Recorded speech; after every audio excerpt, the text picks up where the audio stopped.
So magandang araw. Ngayong umaga, gagawa tayo ng mango pocket pie homemade version. So, samahan niyo po ako. So, sa malinis na kawali, magsasalang po tayo ng pure mango puree at lalagyan natin ng asukal. Hahalu-haluin lang natin to gradually hanggang mag-dissolve yung sugar sa mixture. Mix din tayo ng 2 beaten egg. Plain lang to. Gagamit din tayo ng tasty bread. So, kayo nang bahala kung ilang piraso yung gagamitin nyo. And then, ang gagawin natin is pipit-pitin natin to, ipa-flatten natin. So, gagamit tayo ng malinis na plato. Mag-start tayong maglagay ng palaman sa bread. So, konti-konti lang kasi dapat saktuhan lang kasi kapag pinold tapos mag-overflow siya guys. Kaya hindi magandang sobrang dami yung mixture na ipapalaman natin. So, kung halimbawa sobra, bawasan nyo na lang yung laman.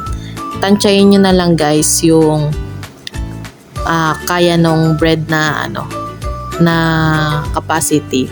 So, dito sa dulo naman guys, sa edges niya, gamit tayo ng tinidor, ipipress lang natin yung edges, yung dulo, para mag-seal siya at hindi lumabas yung filling ng bread.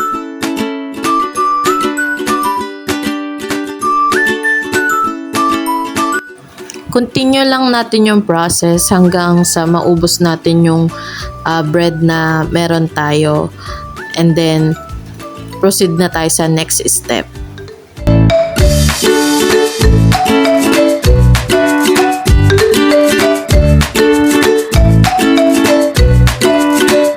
After nating malagyan ng palaman yung bread, ipi-freeze muna natin siya sa ref.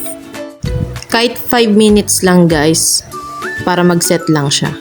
And then after nun, i-coat natin siya sa cornstarch. So kailangan balot na balot siya muna. Tanggalin nyo rin guys yung excess na cornstarch. Kailangan nyo balot na balot lang, pero wag naman yung sobrang kapal. And then, continue lang natin to sa lahat ng nalagyan natin ng filling. So, and then after nun, iset aside muna natin siya. I-rest muna natin siya ng another 5 minutes.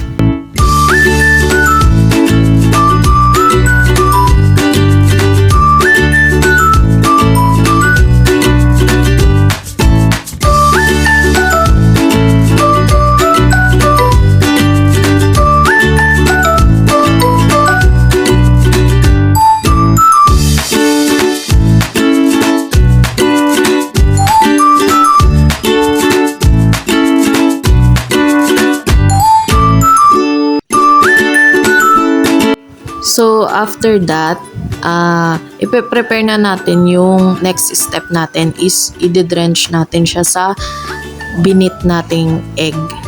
So, carefully lang guys kasi baka mag-open yung bread. And then after nun, ilalagay natin siya sa breadcrumbs or panko. So, coat lang natin ng mabuti dito guys.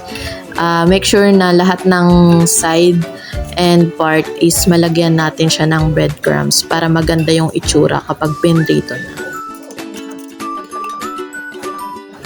So, continue lang natin guys yung process dun sa remaining bread na i-coat natin.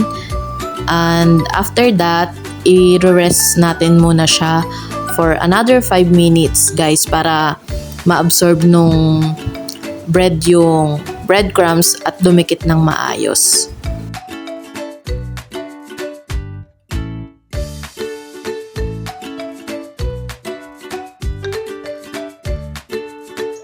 So, after 5 minutes ng rest, so ito na yung itsura na.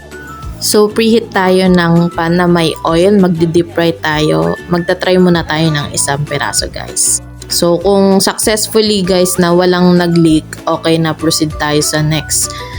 And so on hanggang matapos. So, deep fry to, guys. So, dapat high heat yung level nung mantika, guys. Carefully, baliktad natin and then hanggang sa matapos natin yung remaining, guys. Ito na yung finished product.